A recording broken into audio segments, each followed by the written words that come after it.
Kelly Krauskopf, if you can't handle the heat, get out of the kitchen.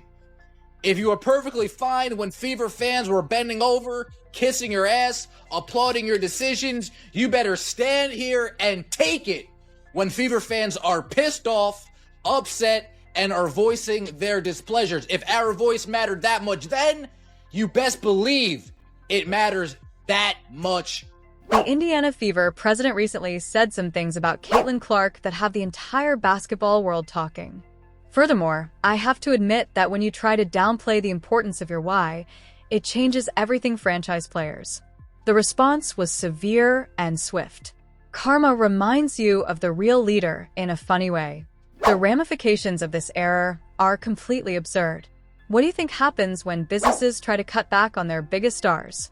Going to get as big and go as far as Caitlin Clark takes it.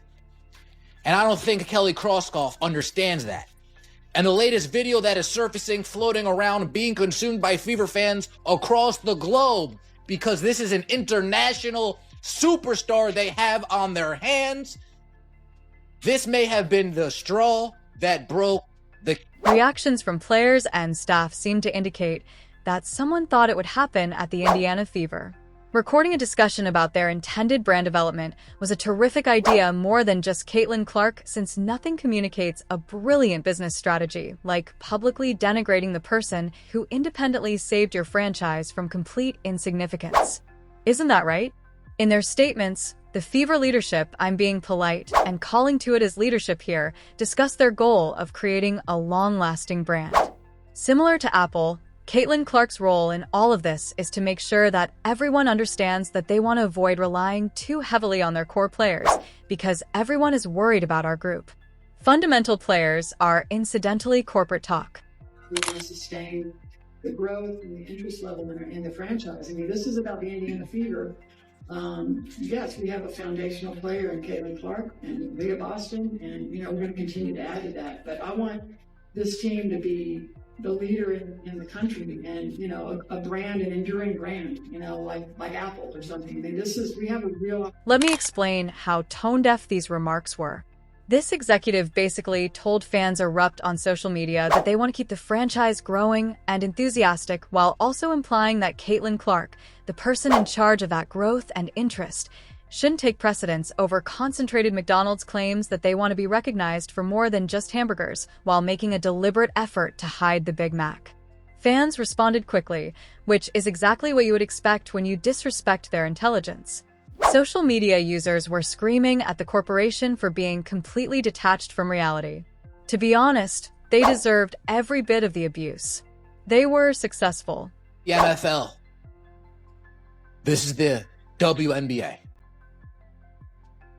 A star is going to take the Fever where the Fever want to go. And that star is Caitlin Clark. Kelly, you're talking about being a leading brand. You're talking about sustaining growth, sustaining the interest level in the franchise. You know how that happens? Is if Caitlin Clark stays in Indiana, is if Caitlin Clark is participating in an entertaining and exciting brand of basketball that doesn't take away and diminish her skill sets, that doesn't turn off fans that have been following her for the last 3 to 5 years. These intelligent business people seem to forget this. Perhaps 4,000 people were watching the Fever on a good night before Caitlin Clark arrived. The television ratings for each game were so low that few people signed up. In the realm of sports, the final thoughts and what's next group was essentially unknown. Then when CC shows up, they begin selling out arenas and setting records for attendance, which is really important in the national conversations. However, in their infinite wisdom, they think this happened because of their amazing organizational structure, but they don't. They have a gift that is passed down through the generations. People are truly interested in watching the basketball game. The illusion is utterly faltering.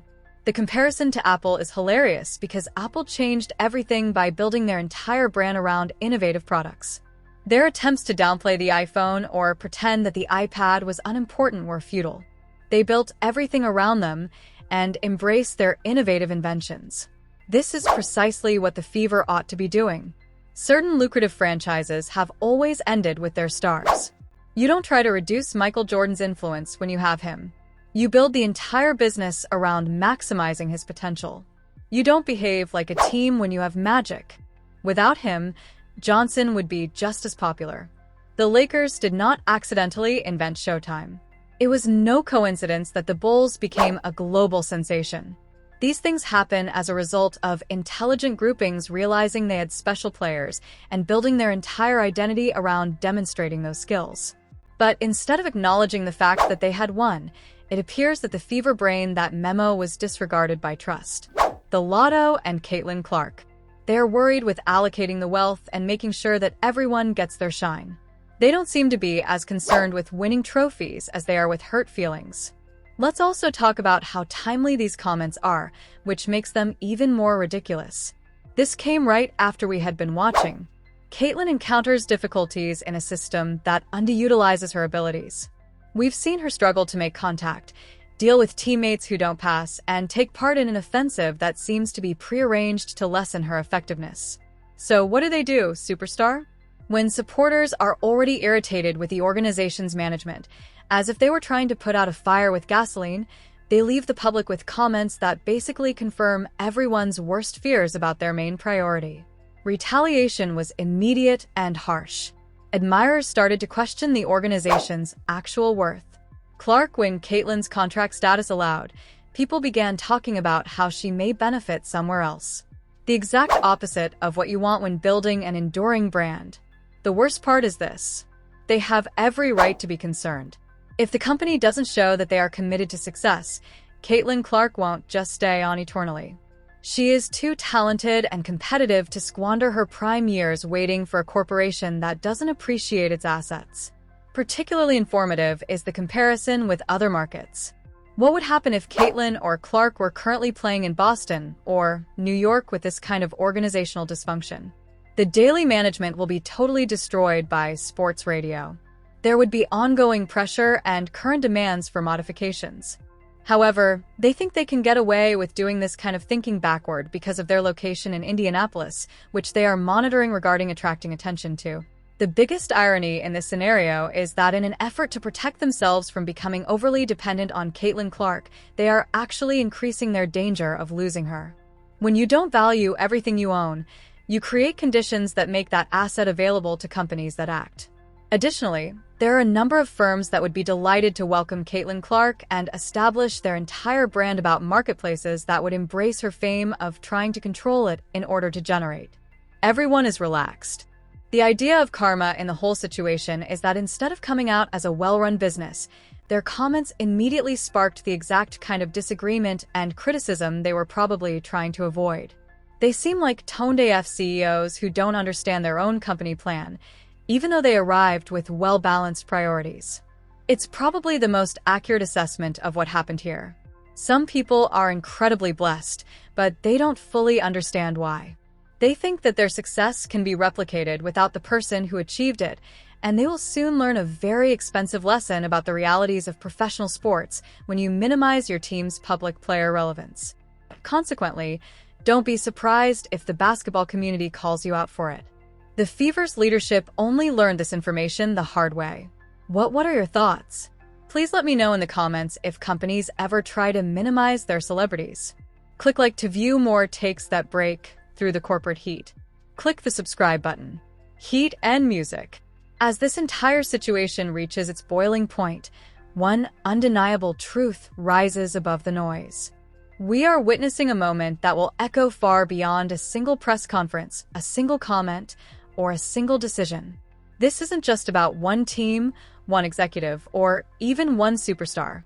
This is about the direction of a franchise, the expectations of millions of fans, and the responsibility that comes with leading an organization standing at the center of the basketball world. Because when the spotlight is this bright, when the world is watching this closely, every choice becomes a statement, and every statement becomes a turning point. Fans today are more connected, more informed, and more passionate than ever before. They know the history, they see the numbers, and they understand the value of the players who carry the game forward. They celebrate excellence, they defend what they believe in, and they raise their voices when something feels off. And in moments like this, those voices don't come from anger. They come from loyalty, from investment, from the desire to see the team they love reach its fullest potential. The fans aren't just observers anymore. They are stakeholders. They're the heartbeat. And when they speak, the world listens. That's why this moment is so defining, because at the center of it all stands a franchise navigating pressure, a fan base demanding clarity, and a superstar whose influence has transformed not only a team but the entire landscape around it. That kind of impact is rare. That kind of presence is generational. And that kind of momentum doesn't happen by accident. It happens when talent, opportunity, and global attention collide in a way that changes everything. When you have a player who brings millions of new eyes to the game, raises ratings, fills arenas, and inspires an entire new wave of fans, you're not just managing a roster, you're stewarding a movement. This is why the next chapter matters so much. Because the decisions made today will define the tone of the franchise tomorrow.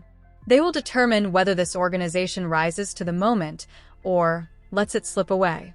Championship-level teams throughout history have understood one simple truth. Great organizations don't fight their momentum, they build on it. They don't dim the light of their stars, they elevate it. They don't run from pressure, they grow under it. That is what separates strong leadership from confused leadership. And what separates long-term success from missed opportunity. And beyond the statements, the reactions, and the debate lies a much bigger question. Where does this team go from here? Because the world isn't just watching what was said, they're watching what happens next. Will the franchise embrace the opportunity in front of them? Will they strengthen the bond with their fans? Will they anchor their identity around the talent that has already changed everything for them? Or will uncertainty and mixed messaging create cracks that the basketball world continues to question? What happens next won't just shape headlines. It will shape trust. It will shape culture. It will shape the way players view the franchise, the way fans show their support, and the way the team positions itself in the future. It will determine whether this becomes a story of growth or a story of missed potential. And that's why every move from here forward carries weight. But one thing is undeniable. The fans are awake, the world is engaged, and the conversation is louder than ever. This moment has sparked a reaction, a dialogue, a fire that won't fade quietly. And whether this becomes a turning point toward unity or a warning sign of deeper issues depends entirely on what the organization chooses to do next. Because momentum is a powerful thing. It can lift you higher than you ever imagined. Or it can disappear before you even realize it's gone. So as we move forward, stay tuned, stay alert, and stay connected, because this story is nowhere near finished. In fact, it's just beginning. The next statement, the next decision, the next season. Each one will reveal exactly where this franchise stands and what kind of identity they're ready to build. And believe this, the basketball world will remember how this moment was handled. They will remember who listened, who adapted, and who rose to the challenge. This is bigger than a headline, bigger than a quote, bigger than a single controversy. This is a crossroads, a moment where everything that happens next will shape the legacy of a franchise for years to come. And trust me, the next chapter is going to be powerful. So, make sure you're here for it. Make sure you don't miss what comes next. Because if you thought things were intense now, just wait. The real story is still unfolding. And the next move, that's the move that will change everything. Thanks for watching.